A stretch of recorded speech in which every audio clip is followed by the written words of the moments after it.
یا اللہ تیرا شکر ہے کہ تو نے مسلمان بنایا، حضور اقدس صلی اللہ علیہ وسلم کو امتی بنایا، آپ صلی اللہ علیہ وسلم کو ہمیں غلام بنایا، بہت بڑی نعمت۔ اور ان نعمتوں کے بعد اور ایک سب سے بڑی جو نعمت ہے وہ نعمت ہے آزادی کی نعمت۔ ایمان کے بعد، اسلام کے بعد، دین کے بعد اگر ہم دیکھیں تو سب سے بڑی نعمت آزادی کی نعمت ہے۔ اللہ نے ہمیں آزاد پیدا کیا، غلام نہیں بنایا۔ آزاد فضا میں ہم سانس لیتے ہیں، آزاد فضا ہمارے پاس موجود ہے۔ آزاد ملک پاکستان، اللہ تعالیٰ نے یہ خطہ، سرسبز ہریالی والی زمین، سونا اگلنے والی زمین، اللہ کی روئے زمین پر دنیا کے نقشے میں اللہ نے ایک اتنا پیارا خطہ عطا فرمایا ہے۔ پاکستان ہماری دھرتی، ہماری ماں، ہماری زمین، ہم اس سے محبت کرتے ہیں اور ہمیں یہ بہت پیاری ہے، یہ زمین بہت پیاری ہے، یہ ملک بہت پیارا ہے، یہ دھرتی بہت پیاری ہے۔ یہ دھرتی ہمیں کیسے حاصل ہوئی؟ کس طرح حاصل ہوئی؟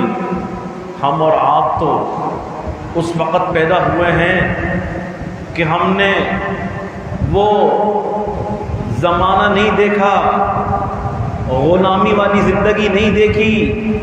ہماری آنکھ اس وقت کھلی ہے جب اللہ نے اس دھرتی کو وجود بخشا تھا، اس ملک کو اللہ نے وجود بخشا تھا۔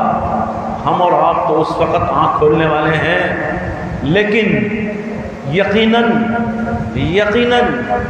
یہ نسبت بھی ہمیں حاصل ہے کہ ہمارے ماں باپ ان لوگوں میں شامل تھے کہ جنہوں نے اس دھرتی کے حصول کے لیے جد و جہد کی، قربانیاں دیں۔ ہمارے آباء و اجداد نے جانوں کے نذرانے پیش کیے۔ 10 لاکھ سے زیادہ مسلمانوں نے اپنی جان کا نذرانہ دیا۔ 75,000 خواتین کی، ماؤں اور بہنوں اور بیٹیوں کی عصمت دری کی گئی۔ اس تحریک پاکستان، اس آزادی کی تحریک کے لیے، اس فلاحی اسلامی ریاست کے قیام کے لیے قربانیاں پیش کی ہیں۔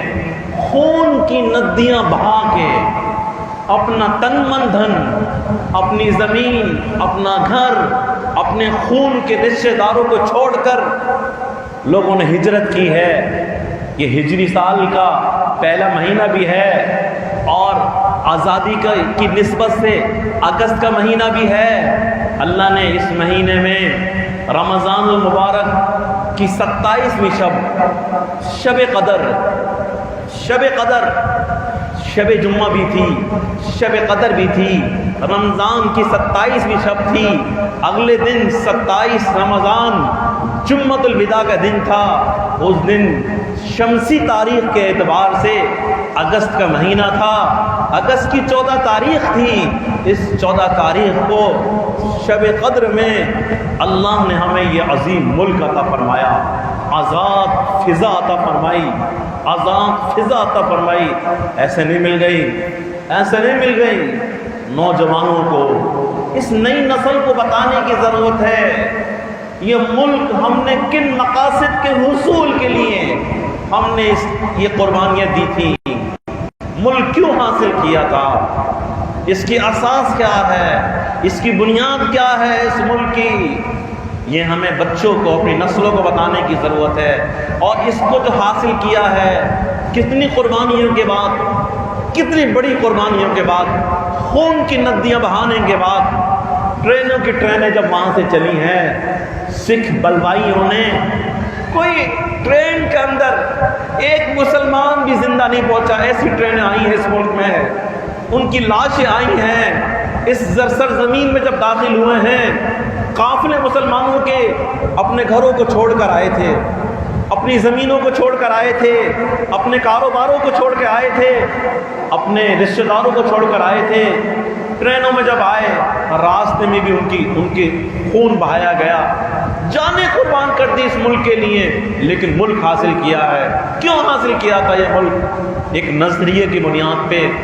دنیا کی واحد اسلامی ریاست ہے، پوری دنیا کے اندر یہ واحد پہلی اسلامی ریاست ہے جس کا وجود ایک نظریے کی بنیاد پر ہے۔ نظریاتی مملکت دنیا میں ایک ہے، نظریاتی مملکت، اور وہ نظریاتی مملکت یہ اسلامی ملک خدا داد مملکت پاکستان، اللہ کا عظیم تحفہ۔ اگست کی 14 تاریخ شب قدر 27 رمضان اور جمعۃ الوداع اللہ نے یہ ملک عطا فرمایا نظریے کی بنیاد پہ۔ نظریہ کیا تھا؟ ہمارا نظریہ کیا تھا؟ کس نظریے کی بنیاد پر ہم نے یہ مملکت حاصل کی؟ کس نظریے کی خاطر ہمارے آباء و اجداد نے قربانیاں دی ہیں؟ ہمیں تو فخر ہے، ہمیں فخر ہے اس بات پر کہ ہم ان کی اولادیں ہیں، ہم ان آباء و اجداد کی اولادیں ہیں، ان کی نسلوں میں سے ہیں جنہوں نے اس ملک کی خاطر قربانیاں دی ہیں، اس ملک کے حصول کے لیے اپنی جان اور اپنی مان انہوں نے قربان کیا ہے۔ اللہ نے ہمیں ان نسلوں میں پیدا کیا ہے، ہمیں اس نسبت کے اوپر بھی فخر ہے، ہمیں اس خطے سے بھی محبت ہے، اس زمین سے بھی محبت ہے، اس زمین سے پیار ہے، اس ملک سے پیار ہے، اس دھرتی کے ساتھ پیار ہے، لیکن نظریہ بنیاد کو نہیں بھول سکتے۔ آج یاد رکھیے، آپ یہ مسجد موجود ہے بنیاد کے اوپر قائم ہے۔ جب تک بنیادیں مضبوط ہوں گی بلڈنگ کا کچھ نہیں بگڑے گا، عمارت کا کچھ نہیں بگڑے گا۔ بنیاد مضبوط ہونی چاہیے۔ کھوکھلی اینٹوں پر، کھوکھلی بنیاد پر کبھی عمارتیں قائم نہیں ہوتی، مضبوط بنیادوں پہ عمارتیں قائم ہوتی ہیں۔ ملک قائم ہوا بنیاد کے اوپر قائم ہوا۔ بنیاد کیا ہے؟ نظریہ ہے۔ نظریہ کیا ہے؟ پاکستان کا مطلب کیا؟ لا الہ الا اللہ، یہ اس ملک کا نظریہ ہے۔ اور اس وقت وہ دور، وہ زمانہ جو ہمارے بڑوں نے دیکھا، اپنی آنکھوں کے ساتھ دیکھا، اور ہم نے اپنے کانوں سے، اپنے بڑوں سے، ان کی زبان سے ہم نے یہ باتیں سنی ہیں۔ آج ہم ان لوگوں میں ہمارا شمار ضرور ہوگا کہ تحریک پاکستان میں جو لوگ شامل تھے، قربانی دینے والے جو لوگ تھے، ان لوگوں کی اولادیں ہم ہیں اور ان سے براہ راست سننے والے ہم ہیں۔ ہماری اولادیں جو ہوں گی وہ براہ راست سننے والی نہیں ہیں ان باتوں کو، لیکن ہم ان کے جذبات کو اور ان جذبات کے اظہار کو براہ راست اپنے کانوں سے سننے والے ہیں۔ وہ کیا کہتے ہیں؟ جب ہندوستان کی تقسیم کے لیے مسلمانوں کا ایک ہی مطالبہ تھا، ایک ہی مطالبہ تھا، ایک ہی بات تھی کہ سینے پہ گولی کھائیں گے، پاکستان بنائیں گے، بٹ کے رہے گا ہندوستان، بن کے رہے گا پاکستان، مسلم مسلم بھائی بھائی، مسلم مسلم بھائی بھائی۔ پاکستان کا مطلب کیا؟ لا الہ الا اللہ۔ پاکستان کا قانون کیا؟ محمد الرسول اللہ۔ یہ وہ نعرے تھے، یہ وہ نعرے تھے کہ جو نعرے مسلمانوں کے ولولے، جذبات کو ابھار پیدا کرتے تھے۔ ان نعروں کی برکت سے یہ اسلامی فلاحی ریاست نظریہ تھا، کلمہ تھا، بنیاد کلمہ تھی۔ اس بنیاد کے اوپر اللہ نے یہ ملک عطا فرمایا ہے۔ جس وقت قائد اعظم رحمۃ اللہ علیہ نے یہ باتیں وہ ہیں کسی اسکول اور کالج کا کوئی پروفیسر اور ٹیچر کبھی بھی نہیں بتائے گا، اس نئی نسل کو نہیں پتا، لیکن قیامت تک علماء اکرام اس فرد منصبی کو بتائیں گے، مسلمانوں کو بتائیں گے۔ آج یہ جو آپ آزاد ملک میں سانس لے رہے ہیں، یہ آزاد ملک میں جو سانس لے رہے ہیں، اس میں کن کی قربانیاں ہیں، کن لوگوں کی قربانیاں ہیں، وہ بتائیں گے۔ جب قائد اعظم نے بنیاد رکھی مسلم لیگ کی، حکیم الامت، مجدد الملت حضرت مولانا اشرف علی تھانوی رحمۃ اللہ علیہ نے علماء کا ایک وفد قائد اعظم کے پاس بھیجا۔ آپ نے جس جماعت کی بنیاد رکھی ہے، مسلم لیگ کی بنیاد رکھی ہے، اور مسلم لیگ نے پاکستان بنایا، آپ یہ بتائیے کہ آپ کا مقصد کیا ہے؟ کس مقصد کے تحت آپ ایک مملکت کا آپ نے نعرہ لگایا ہے؟ آپ چاہتے کیا ہیں؟ مقاصد کیا ہیں؟ اس تحریک کے مقاصد ہمیں سمجھا دیجیے۔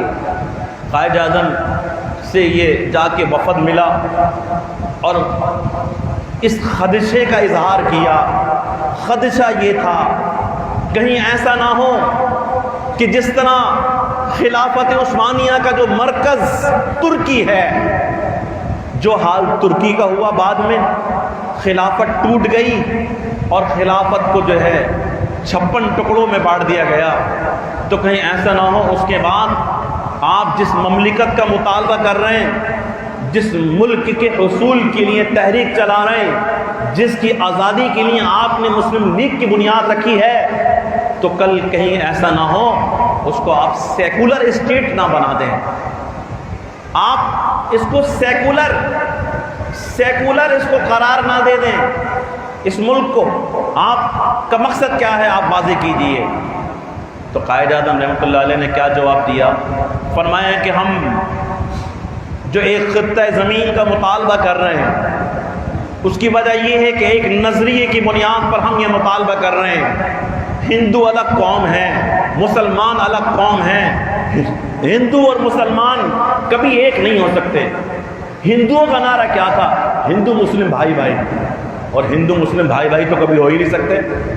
مسلم بھائی بھائی ہیں، اور ہم ایک ایسی تجربہ گاہ حاصل کرنا چاہتے ہیں، ایک زمین کا ایسا ٹکڑا حاصل کرنا چاہتے ہیں، ایسی تجربہ گاہ ہم حاصل کرنا چاہتے ہیں جس تجربہ گاہ میں قرآن و سنت کی تعلیمات پر مسلمان سراپا عمل ہو، قرآن و سنت کا نظام ہو، قرآن و سنت کا نظام ہو، مالیاتی نظام اسلامی نظام ہو، سودی نظام مغربی نظام، ان قوموں کا یہودیوں کا جو نظام ہے اس ملک میں اس خطے میں نہ ہو۔ اس مقصد کے لیے اس نظریے کی بنیاد پر ہم نے مسلم لیگ کی بنیاد قائم کی ہے، اور اسی بنیاد کے اوپر ہم ایک سرزمین اور ایک خطے کے حصول کے لیے تحریک چلا رہے ہیں۔ حکیم محمد حضرت تھانوی رحمۃ اللہ علیہ نے جب اطمینان ہو گیا فرمایا کہ ہم آپ کے ساتھ ہیں۔ اور جب کسی نے قائد اعظم سے یہ پوچھا آپ یہ بتائیے آپ بر صغیر کے اندر اتنی بڑی آپ انگریز کے خلاف آزادی کی تحریک چلا رہے ہیں، آپ آزادی کی تحریک چلا رہے ہیں، لیکن یہ بتائیے علماء میں سے کوئی آپ کے ساتھ بھی ہے؟ تو قائد اعظم رحمۃ اللہ علیہ کا یہ جواب آج بھی کتابوں میں لکھا ہوا ہے، کتابیں موجود ہیں۔ میں نے کہا اسکول اور کالج میں کبھی بھی نہیں پڑھائیں گے آپ کو، نہ کبھی بتائیں گے۔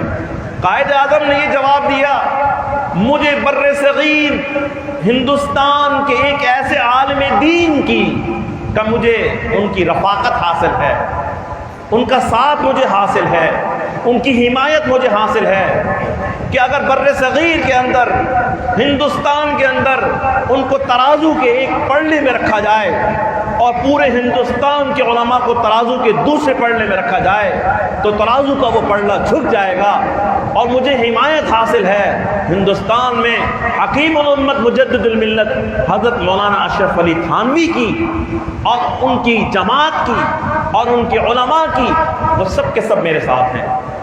چنانچہ فیصلہ یہ ہوا کہ بھائی دیکھیں جو مسلم اکثریت والے جو علاقے ہیں ان تمام علاقوں کو ایک کر کے اس کو پاکستان میں شامل کر دیا جائے، اور اس کے لیے یہ تھا کہ جو مسلمان جو ہیں اگر پاکستان کے ساتھ شامل نہیں ہونا چاہتے تو ان کو انڈیا میں شامل کر دیں۔ تو ہمارے یہ جو دو علاقے تھے بلوچستان اور سرحد، یہاں کے جو مسلمان تھے اس وقت ان کی رائے یہ تھی کہ ہمیں ہندوستان کے ساتھ رہنا ہے، انڈیا کے ساتھ رہنا ہے۔ ہمارے علماء نے اس وقت قائد اعظم رحمۃ اللہ علیہ نے فرمایا، علامہ شبیر احمد عثمانی سے فرمایا کہ آپ یہ کام آپ کر سکتے ہیں کہ رائے عامہ کو تبدیل کرنا آپ کا کام ہے، ہمارا کام نہیں ہے۔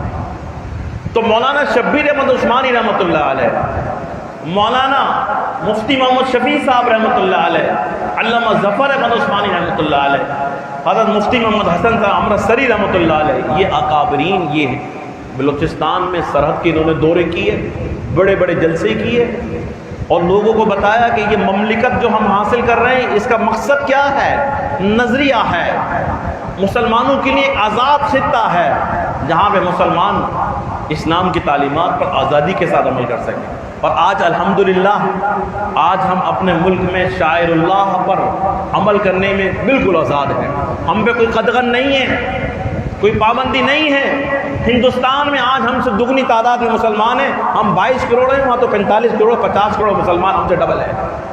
گائے کی قربانی وہ نہیں کر سکتے، شاعر اللہ کا اظہار وہ نہیں کر سکتے، جب چاہیں وہ کسی مسجد کو گرائیں مندر بنا دیں، جب وہ چاہیں مسلمانوں کا قتل عام کریں، نسل کشی کریں، مسلمانوں کو آزادی حاصل نہیں ہے، ہم سے دگنی تعداد میں ہیں۔ اور لیکن الحمدللہ ثم الحمدللہ اللہ کا شکر ہے ہمیں آج آزادی حاصل ہے، ہم آزاد فضا میں سانس لے رہے ہیں اور ہمارے اوپر شاعر اللہ کی تعلیمات پر عمل کرنے میں کوئی پابندی نہیں ہے، کوئی ہم پہ پابندی نہیں ہے۔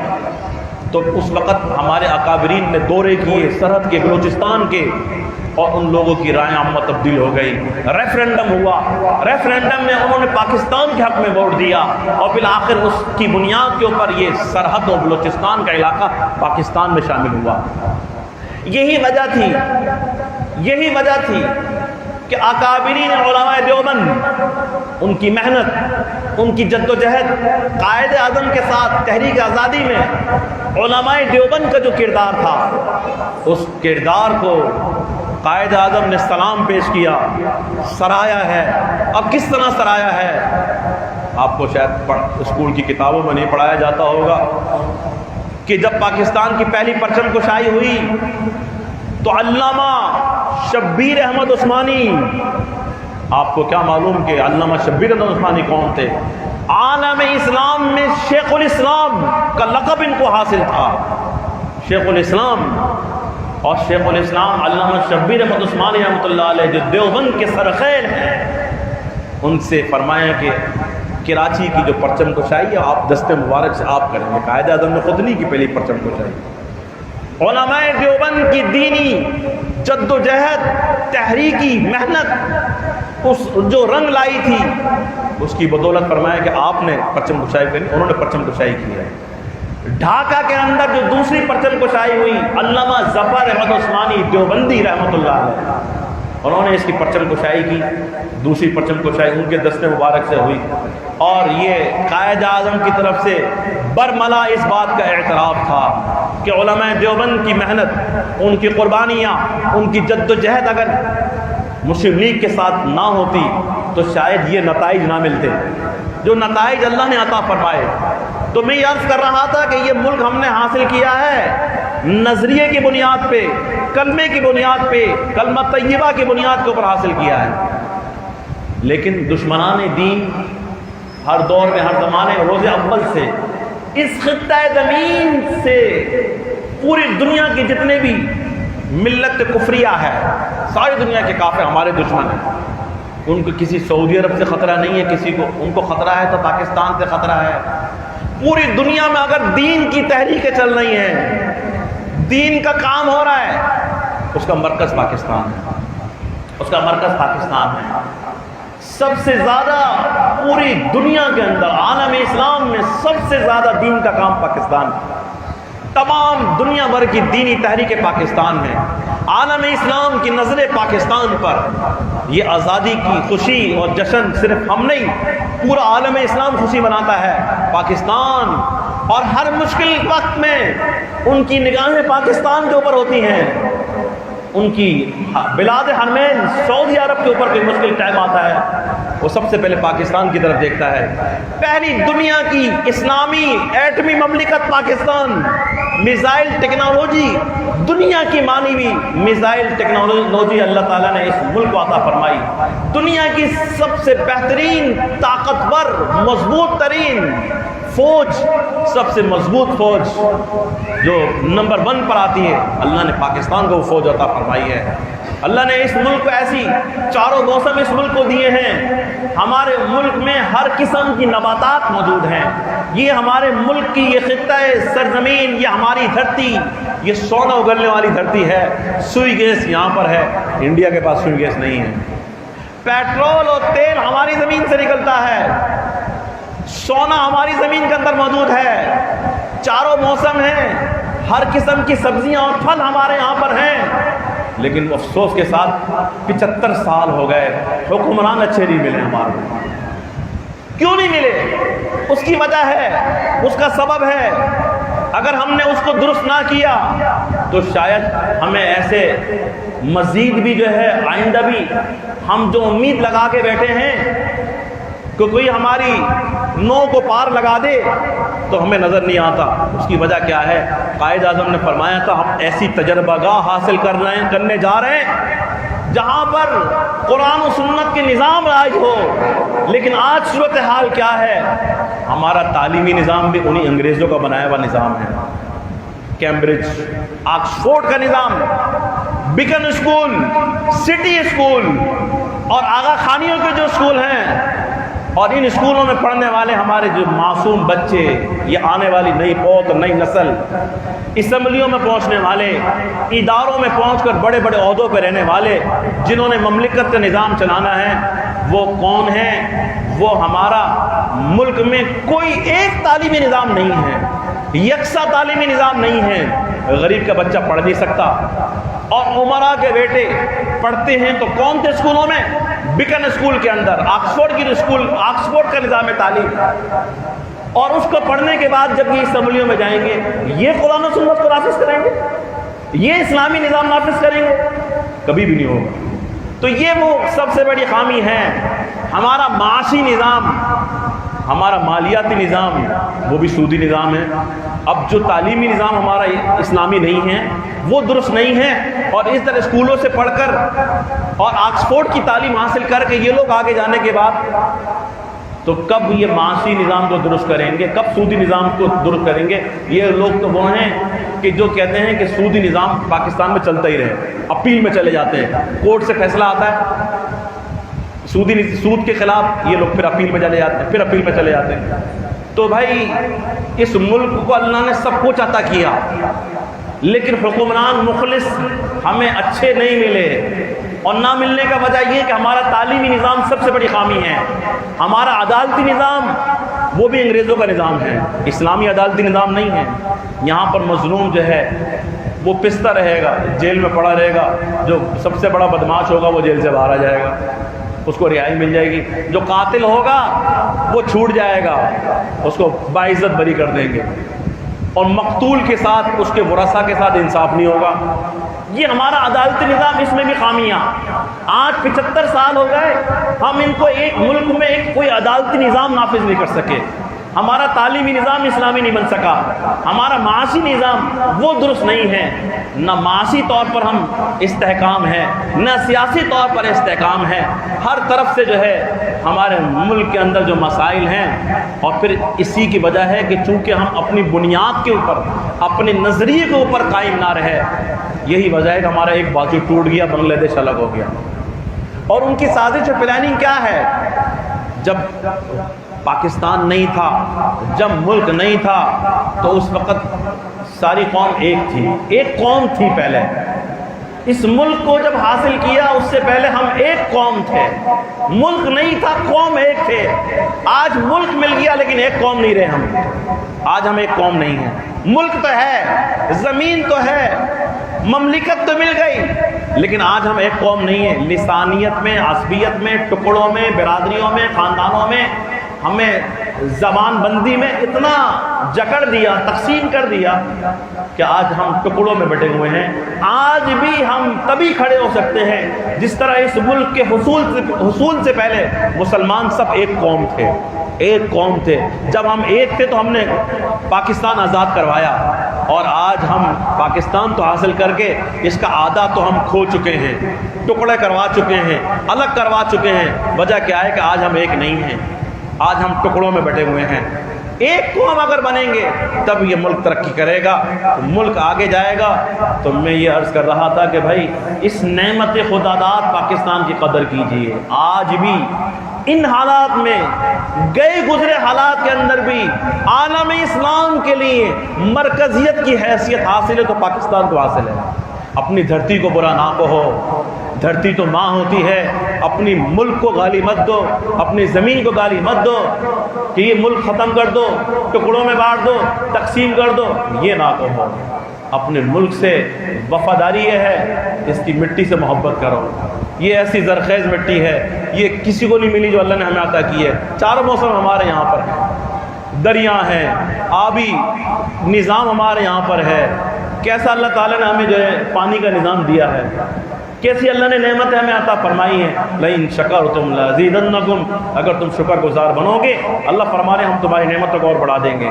جہاں پر مادی نعمتیں ہیں، جسمانی نعمتیں ہیں، شخصی نعمتیں ہیں، وہاں اس کے ساتھ ساتھ یہ بھی ہے آزادی کی نعمت۔ آزادی کی نعمت 27 رمضان، شب قدر، شب جمعہ اور جمعۃ الوداع کے دن اللہ تعالیٰ نے یہ مملکت عطا فرمائی۔ 14 اگست کا دن تھا، اگست کا مہینہ تھا، تو یہ 75ویں اس ملک کا جشن آزادی کا دن ہوگا۔ لیکن اس میں جو ہے ہم نے عہد کرنا ہے کہ ایک قوم بننا ہے۔ انتشار جو لوگ منتشر کرنے کے لیے، جن کے پلان یہ ہیں، منشور یہ ہیں، وہ ہمیں منتشر کرنا چاہتے ہیں، بانٹنا چاہتے ہیں، تقسیم کرنا چاہتے ہیں، عدم استحکام کا شکار کرنا چاہتے ہیں۔ معاشی عدم استحکام کا ہم شکار ہیں، سیاسی عدم استحکام کا ہم شکار ہیں۔ ہم ایک قوم نہ بنے، اس لیے کہ ایک قوم بن گئے تو پھر کوئی ہمارا مقابلہ نہیں کر سکتا۔ اس وقت ہمیں ایک قوم بننے کی ضرورت ہے، اور یہ تبھی ہوگا جب ہمارے اندر اتفاق ہوگا، اتحاد ہوگا۔ جو انتشار پھیلانے والے لوگ ہیں ان لوگوں سے، اور جو اس ملک میں انتشار پھیلا رہے ہیں، اس ملک کے امن کو تباہ کرنا چاہتے ہیں، وہ پاکستان کے وفادار نہیں ہیں، پاکستان سے مخلص نہیں ہیں۔ ان چہروں کو پہچانیے، ان لوگوں کو پہچانیے، دھوکے میں نہ رہیے۔ ہمیں وطن عزیز ہے، زمین عزیز ہے، خطہ عزیز ہے، ہمارے بڑوں نے لاکھوں قربانیاں دی تھی، اور ہم بھی انشاءاللہ ثم انشاءاللہ اس ملک کے لیے، اس دھرتی کے لیے جانوں کے نذرانے پیش کر دیں گے۔ لیکن ملک پہ آنچ نہیں آنے دیں گے، ہم دھرتی کے اوپر آنچ نہیں آنے دیں گے۔ ہمارے والد صاحب رحمۃ اللہ علیہ کے بڑے قیمتی الفاظ ہیں، فرمایا کہ یہ ملک کلمہ طیبہ کی بنیاد کے اوپر بنا تھا، کلمہ طیبہ کی بنیاد پہ یہ ملک قائم ہوا۔ جب تک دنیا میں کلمہ رہے گا پاکستان بھی رہے گا، پاکستان قائم و دائم رہے گا، کوئی پاکستان کا کچھ نہیں بگاڑے گا۔